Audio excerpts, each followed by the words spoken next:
প্রেক্ষাপট নিয়ে কিছু কথা আপনাদের সামনে উপস্থাপন করতে চাই কোরআন এবং সুন্নাহ থেকে। আমি আপনাদের সামনে মেসেজ দিতে চাই, এদেশের আলেম ওলামা এবং তুলাবা তারা দেশ এবং রাষ্ট্রের বোঝা নয়, শত্রুও নয়। তারা রাষ্ট্রদ্রোহী কিংবা দেশদ্রোহীও নয়, বরং অনেকাংশেই তারা রাষ্ট্রের পরম হিতাকাঙ্ক্ষী এবং পরম বন্ধু। এই দেশ এবং জাতি যখন কোনো ক্রাইসিস মোমেন্টে পড়েছে, কোনো দুর্যোগ, দেশ এবং জাতি যে কোনো শত্রু দ্বারা আক্রান্ত হয়েছে, সে আক্রমণটা হয় বৈশ্বিক আক্রমণ হোক কিংবা প্রাকৃতিক দুর্যোগ হোক, সকল কিছুতেই এদেশের ওলামারা এবং তুলাবারা জনগণের পাশে, মানুষের পাশে থাকার ক্ষেত্রে প্রথম সারিতে ভূমিকা রেখেছে। রাষ্ট্রের সবচেয়ে কম সুবিধা ভোগ করে রাষ্ট্রকে সবচেয়ে বেশি সার্ভিস দ্বারা দিচ্ছে, তারা হচ্ছে এই দেশের ওলামারা। একজন ব্যক্তি ডাক্তার যখন হয়, শুধু নিজের পকেটের টাকাই খরচ হয় না। রাষ্ট্র একজন ডাক্তার বানাতে গিয়ে রাষ্ট্রের কোষাগার থেকে অজস্র টাকা তাদের জন্য বরাদ্দ করে। কথা বলেন, একজন ইঞ্জিনিয়ার যখন সে শেষ করে বুয়েট থেকে যখন পাস করে, তার পেছনে রাষ্ট্রের অজস্র টাকা বরাদ্দ থাকে। এরপরে ডাক্তার হওয়ার পরে জাতিকে তিনি সেবা দেন। একজন খেলোয়াড় যখন বিদেশে পারফর্ম করেন, যদি সেখানে তারা কোনো ভালো পারফরমেন্স দেখাতে পারেন, যদি কোনো ট্রফিকে জয় করতে পারেন, দেশের সুনাম হয়, সুখ্যাতি হয়। কিন্তু এমন একজন প্লেয়ার তৈরি করতে রাষ্ট্রের অনেক টাকা ব্যয় করতে হয়। আমরা বলি সাকিব আল হাসান অলরাউন্ডার প্লেয়ার, তাকে অলরাউন্ডার সে নিজে নিজে হয়নি, রাষ্ট্র তার পিছনে তাকে অলরাউন্ডার বানাবার পিছনে যে শেল্টার দিয়েছে, তার পিছনে রাষ্ট্র যে পরিমাণ ফান্ডিং করেছে, টাকা ব্যয় করেছে, তাকে যে সুযোগ সুবিধা দিয়েছে, এর আধা সুযোগ সুবিধা যদি এদেশের কোনো আলেমকে দেওয়া হতো, আলেম রাষ্ট্রের সেই টাকার ভুক্তভোগী হয়ে, সুবিধাভোগী হয়ে সাকিব আল হাসান দেশকে বিশ্ব পরিমণ্ডলে যতটুকু পরিচিতি করিয়েছে বা শ্রদ্ধার আসন নিয়েছে, তার চেয়ে একজন আলেম কমপক্ষে শতগুণ বেশি শ্রদ্ধার আসনে একজন আলেম এই রাষ্ট্রকে পৌঁছে দিয়ে যেত।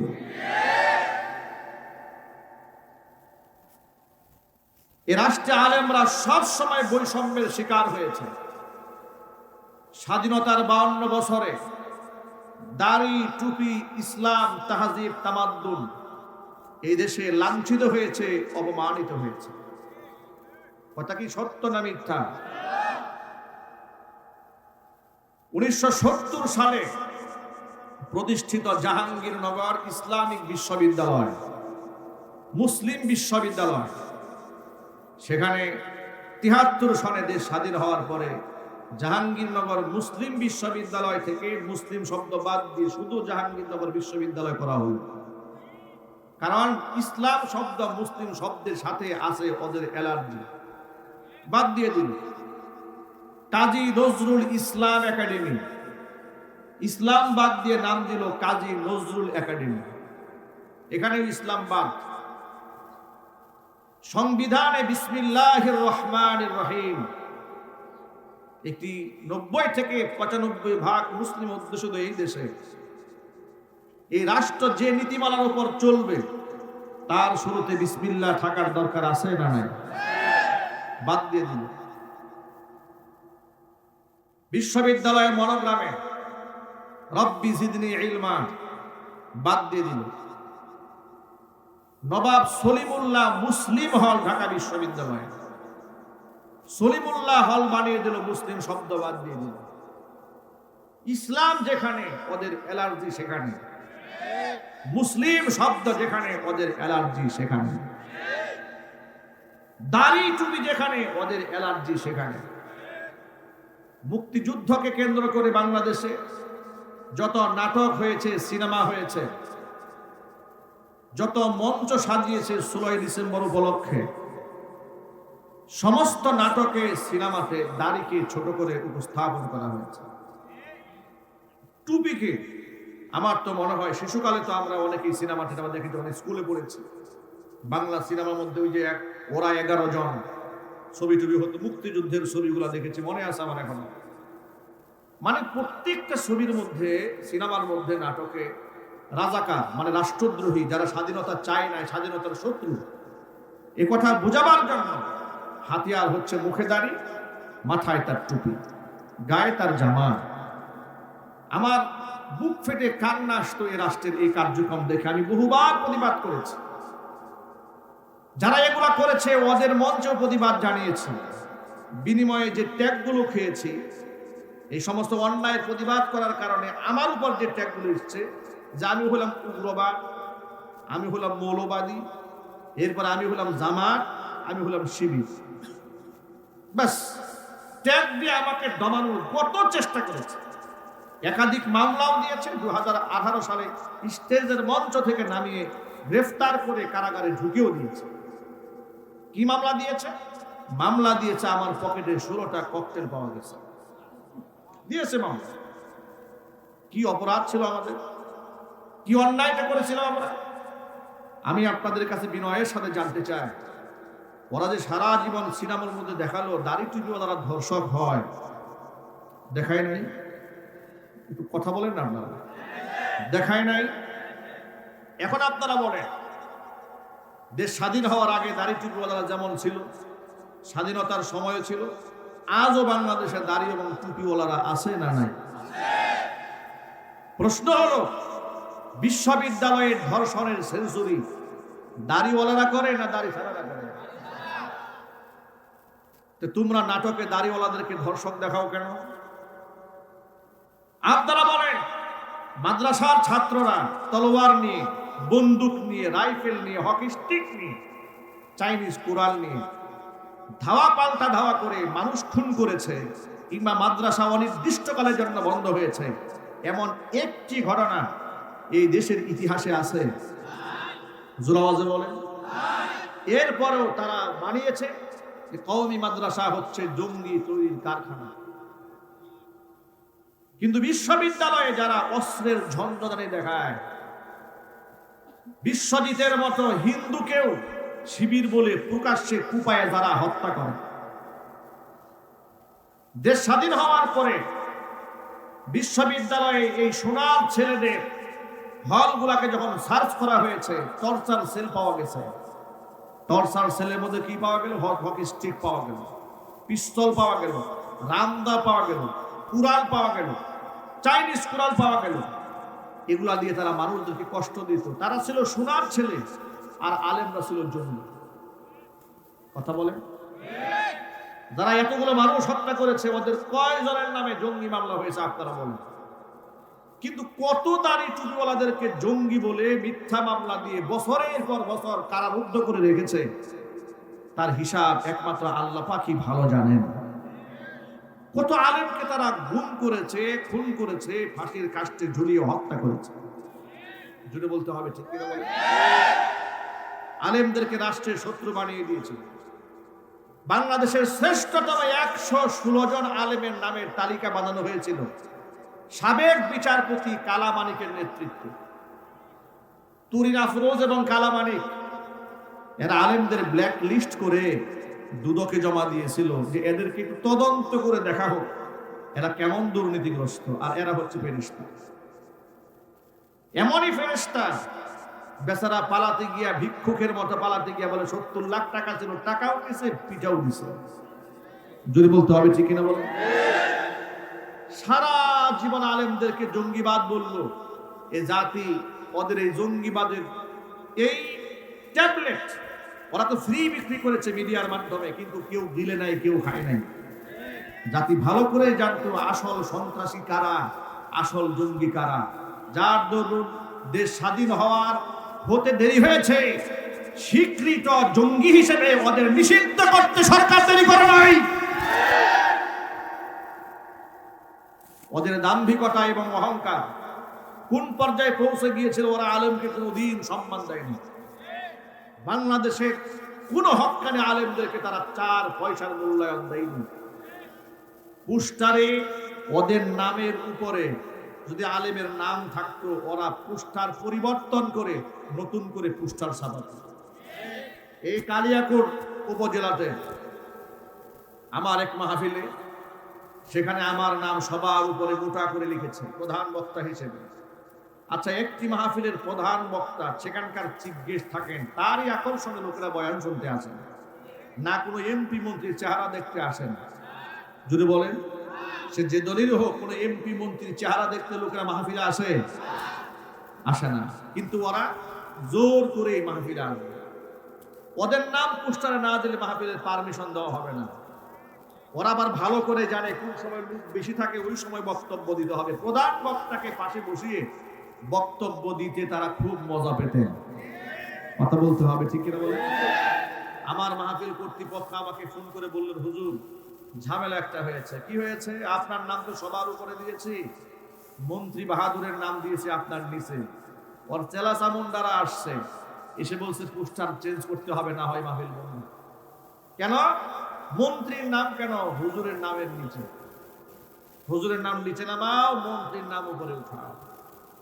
আহারে কি চরিত্র এদের, দেখেছেন আপনারা? কি আখলাক বলা, কি চরিত্র বলা।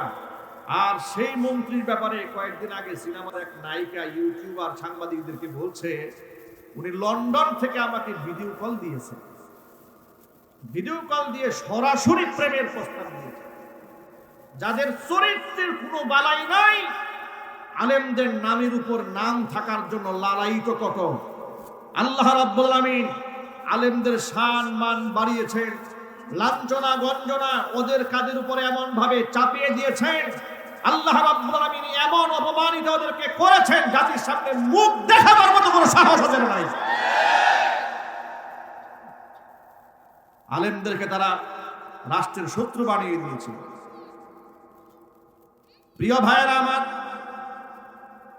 আল্লাহর কোরআন থেকে শোনায় আপনাদেরকে, আল্লাহ পাক বলছেন, ইয়ারফাইল্লাহুল্লাযীনা আমানু মিনকুম ওয়াল্লাযীনা উতুল ইলমা দারাজাত।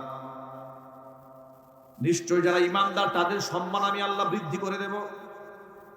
ওয়াল্লাযীনা উতুল ইলমা দারাজাত, যাদেরকে ইলম দান করা হয়েছে, আলেমদের সম্মান আমি আল্লাহ তাআলা উপরে উঠিয়ে দেব। আল্লাহ কি মিথ্যা ওয়াদা করেন নাকি?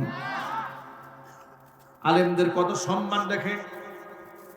আমি নিজে দেখেছি, আমি যখন জেলখানায় থেকেছি, লোকেরা আমাদের জন্য রোজা মান্নত করেছে। আদালতে যখন হাজির করা হতো, অসংখ্য লোকদের চোখের পানি টলটল করতে আমরা দেখেছি। তারা ফটকে চেনা নাই জানা নাই, দেশের বিভিন্ন প্রান্ত থেকে লোকেরা আমাদের সাথে দেখা করতে এসে চোখের পানি দিয়ে বুক ভাসায় ফেলত, তার কান্না করত। এত মোহাব্বত আলেমদেরকে মানুষ করেছে একমাত্র কোরআনের জন্য।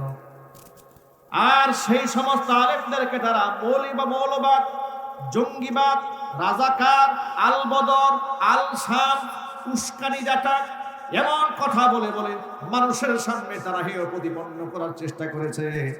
আল্লাহর কোরআনের বিধিবিধান নিয়ে তারা ষড়যন্ত্র করেছে।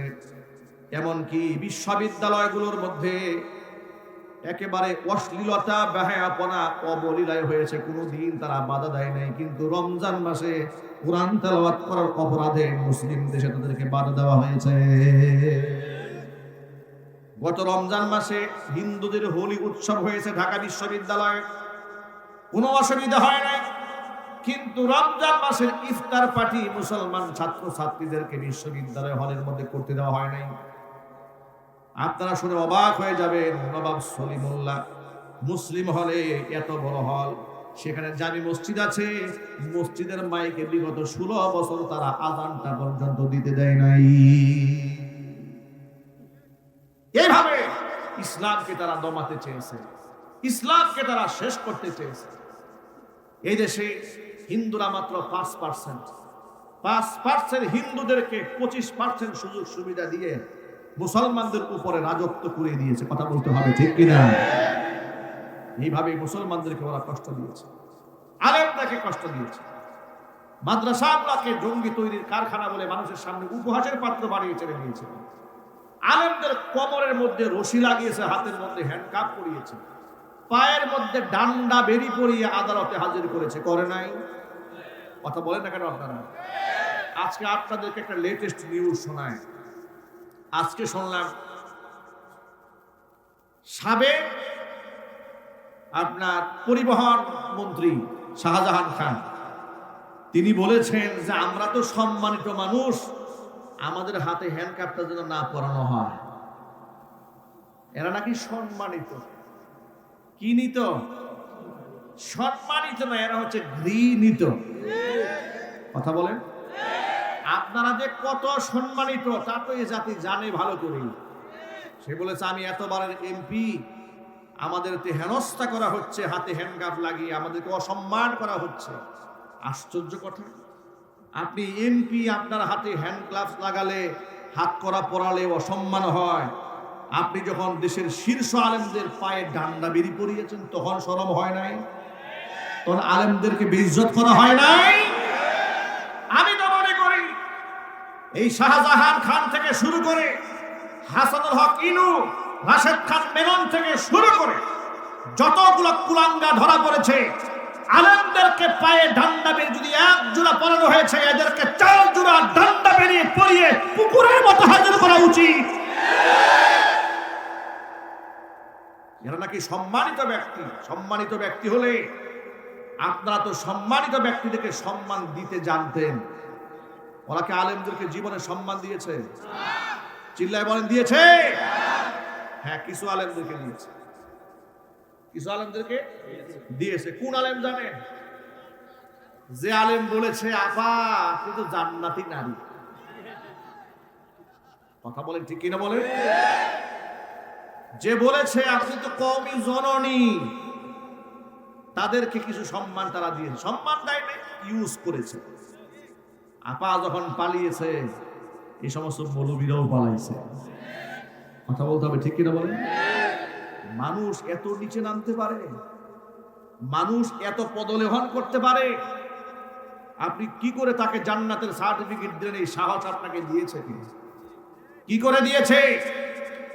শত শত আলেম কারাগারে বন্দী, আর আপনি তারে জেলখানা থেকে এখনো পর্যন্ত অসংখ্য আলেমরা কারাগারের ভিতরে আছে, স্বৈরাচারী আটকায় রেখেছে, আর আপনি বাহির থেকে বেহেশতের সার্টিফিকেট দিয়ে দিচ্ছেন। কি বাইতুল মোকাররমে খতিব হওয়ার জন্য? যে মৌলবী শেখ হাসিনারে জান্নাতের সার্টিফিকেট দিয়েছে, ওই মৌলবী বাইতুল মোকাররমের খতিব তো দূরের কথা, গ্রামের মসজিদের খাদেম হওয়ার যোগ্যতা রাখেন না।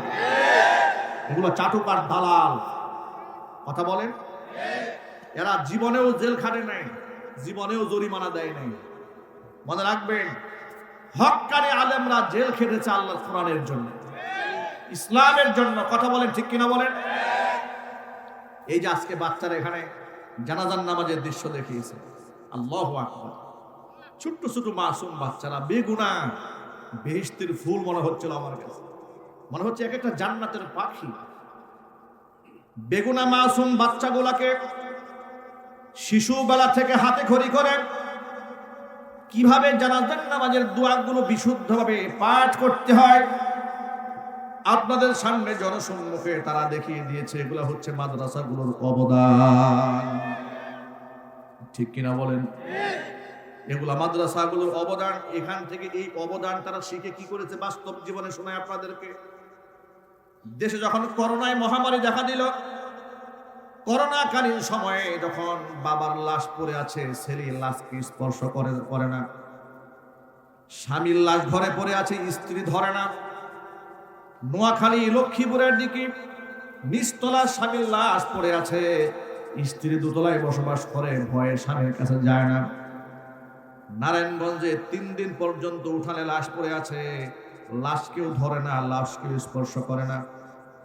71 টেলিভিশনে আলোচনা করা হলো, যেহেতু করোনা রোগে আক্রান্ত হয়ে মানুষ মারা গেলে তাকে স্পর্শ করলে যে ধরবে তার জার্ম এবং জীবাণুতে তাকে খেয়ে ফেলবে, সুতরাং লাশগুলোকে আগুন দিয়ে পুড়াই দেওয়া হোক।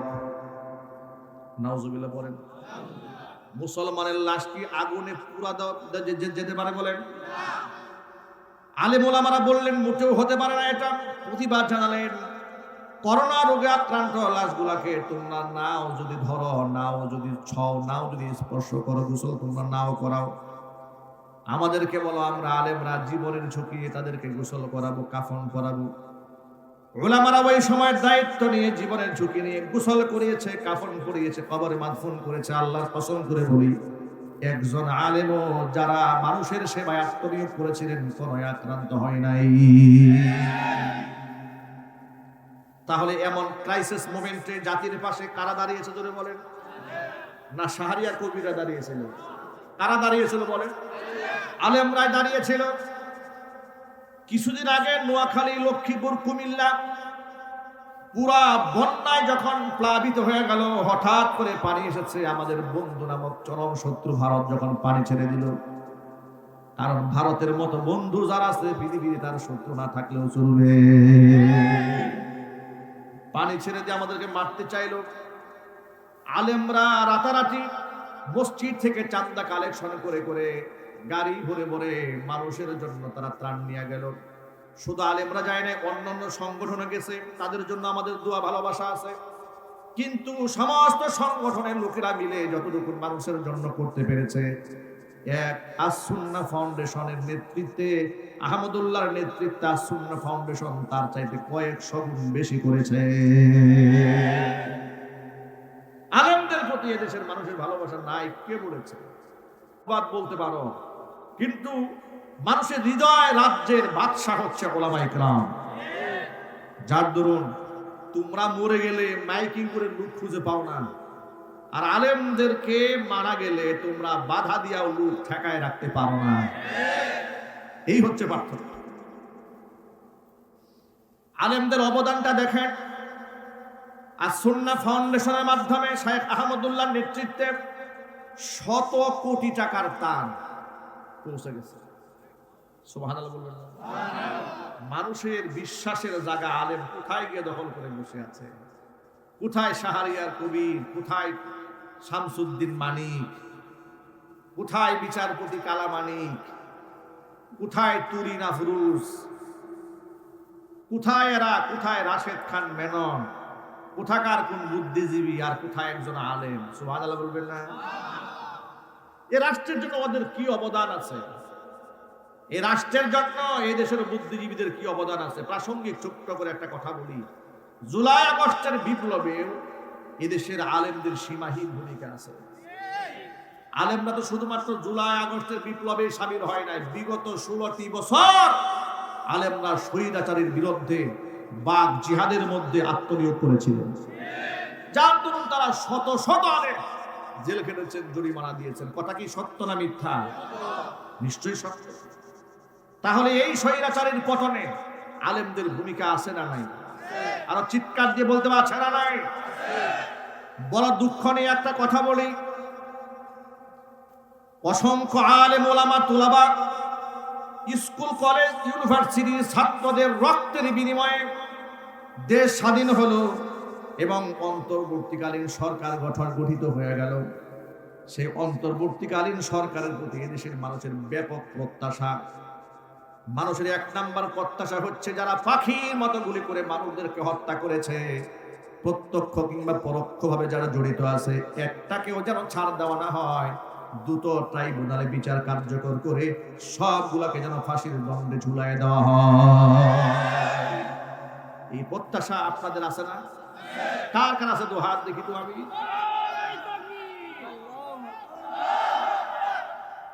আমার যুবকেরা, দেশের মানুষের এই প্রত্যাশা আছে, দেশের মানুষের প্রত্যাশা আছে আগস্ট বিপ্লবে যারা শহীদ হয়েছে তাদের যেন তালিকা তৈরি করা হয়। ঠিক কিনা বলেন? তাদেরকে যেন প্রণোদনা দেওয়া হয়, অনুদান দেওয়া হয়, কারণ তারা হচ্ছে এই স্বাধীনতার জন্য তারা জীবন দিয়েছে, তারা হচ্ছে আসল মুক্তিযোদ্ধা। ৭১ যারা স্বাধীনতা বিরোধী ছিল তারা যদি রাজাকার হয়, তাহলে 2024 সালের স্বাধীনতা বিরোধী যারা ছিল তারা কিন্তু আরো ডাবল রাজাকার। এগুলা ডিজিটাল রাজাকার। ডিজিটাল রাজাকারের বাংলার জমিনে রাজনীতি করার কোনো অধিকার নাই।